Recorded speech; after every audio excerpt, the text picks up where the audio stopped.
Bismillahir Rahmanir Rahim. Nahmaduhu wa nusalli ala rasulihil kareem. Amma ba'd. So we're mentioning some stories or some statements from Qadi Siddiq Sabandi rahmatullahi alayhi. So this is a very interesting one. So he's talking about his wife. So he says that his wife, he mentions who his father-in-law was, and he says, "Bahut bade aadmi the, like he was well off, well-to-do. She wasn't like poor, and she said he had a lot of land, etc. So he meant put some like so man galla. I don't know how much that's going to be, but basically he's trying to say that her family was a well-off family. But when she got married to Qadi Siddiq Sahib rahmatullahi alayhi, and you know what he was like, full of mujahada, strive, sacrifice, and all for the sake of the madrasa and for the sake of deen. So then she totally bought into this. And when you bought into this, you think, wow, this is amazing stuff. So she wrote a few other things, and she goes that, she grew up as a normal, as a good, but when she got married, and she then accepted that this is what I want to do, to help my husband in the khidmah of deen. He mentions a few things here. So again, as I do before, now it's a huge madrasa. Yes, they have hundreds and thousands of, maybe 1,000 people studying the madrasa. At that time, as it started off small, so she's saying it was about 30 to 40, beginning it was 30 to 35 people. So beginning, 30 to 35 people, so then she would cook both times. Dono waqt khana khud pakati thi. For the madrasa, she became the cook for the madrasa. And for morning, lunch and dinner, the head teachers and the Shaykhul Hadith and head teacher's wife would then be the cook. She would cook both times for madrasa. And he goes on to say, yes, after that, she makan ka plaster bahut acha kar leti thi. So when they used to build new, I told you before, they used to build new rooms.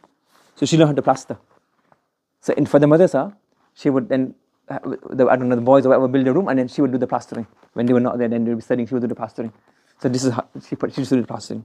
And then she goes, at one time, she goes, apne haath se, ek mard, she was doing the plastering once, and she was doing the plastering on top, and then the ladder or something, and she fell off. And she kind of hurt her hand or broke her hand. He goes, even nowadays, later on, when obviously he expanded and the madrasa got bigger and everything, he goes that now, even nowadays, sometimes when it's very cold, because the bone, when you get hurt, you can still feel the pain. So this is, sometimes you see that behind every successful institute, behind every successful teacher, imam, there's always a mother, there's always a wife, there's always a sister, there's always women who are in support. And we find that in Prophet ﷺ's life all the way till now. Any hafiz you see, usually, so I can't remember who said this, but when you say a hafiz, the hafiz of the Quran, obviously he has to put effort in, but the person, when he starts his class, the whole family starts his class. It's not one person. The mom, the dad, and if the dad is busy in work, who wakes the kids up, send them to madrasa, make sure that they're in madrasa. Most parents, dads go to work, come home 5 o'clock, 6 o'clock, school runs, get into school, get into madrasa, learn sabak. There's always the women there. Yes, so you have to make sure that for the sisters upstairs and for anybody who listens later on, is that there's also a very great part. Sometimes, as I said, everybody's got the limelight. The imam is getting the limelight. The khatib gets the limelight. The Shaykh al-Hadith gets the limelight. But there's so many people behind the scenes who are doing so much. And behind each individual person, there's always a mother who has played a big part in the tarbiyah and the upbringing of the children. There's always a wife who supports her husband. Many people who are the imams, well, different types of imams, some get very, very low wages. So then the wife has to be somebody who can willing to sacrifice that. She also understands that, yes, what my husband is doing, he's an imam or he's a teacher and he's not getting high wages. We can't go for holiday every year, but I will do qana'ah. I will be content with whatever Allah has given us. Allah will give us barakah in this. And they give sacrifice. Sometimes they give up time. If the husband is out teaching the whole day, the husband is doing hard work, she doesn't get time to sacrifice that. So all of this, they get apart. Allah, the algorithm, the algorithm that Allah uses for reward, only Allah knows how much reward each person gets.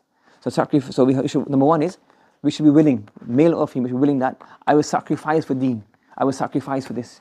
Yes. So the same with the husband. So I will sacrifice my income. So I will say, I'm happy with whatever my husband earns. It doesn't matter if I get less income. We can't go for holiday. We don't have to go for Umrah every year. We can go every 3, 4 years, every 5 years. I'm going to sacrifice that because my husband is doing the khidmah of deen. My son, I don't need him to earn a lot. If he can do the khidmah of deen, if he can do this, I'm happy with that. So that's sacrifice. And along with that, we should also appreciate the efforts. Without the efforts of them, it's very difficult. Many people who want to do it, they can't do it because why? If they have family who are not sabira, who are not patient, who are not willing to give sacrifice, they may not do sacrifice, but the other person wants to give sacrifice. Or the opposite, they have both ways. The husband wants to live an extravagant life, and the wife wants to live a patient life. So unless both of them are the same, singing from the same hymn sheet, or same nazm sheet, unless they're both singing from the same nazm sheet, things don't work. Do you understand? So from this we learned that sacrifice, both parts. from the males and the females. Both of them have a big part to play. We find in the battles, sometimes the Prophet ﷺ would give, who's who give sadaqah? Women are giving sadaqah. In the battle of Uhud, you have the Prophet ﷺ companion, the Prophet, his tooth got chipped. The Prophet, some companions, they were wounded, they were bleeding, but the women were also there carrying the water containers and helping out the male companions. So we have all of this. Everybody has a part to play. But we have to have this intention that I want to make sacrifices, I want to strive my utmost to whatever ability I have to help the religion of Allah subhanahu wa ta'ala. Yes, and then those people who do this, then we have to appreciate them. Whether it's your husband that is doing this, appreciate your husband for the work he's doing. You have the wife who's giving sacrifice, appreciate the sacrifice of your wife. If it's your mother, your daughter, your sister, whoever it is, appreciate sacrifices that everybody gives for the sake of deen.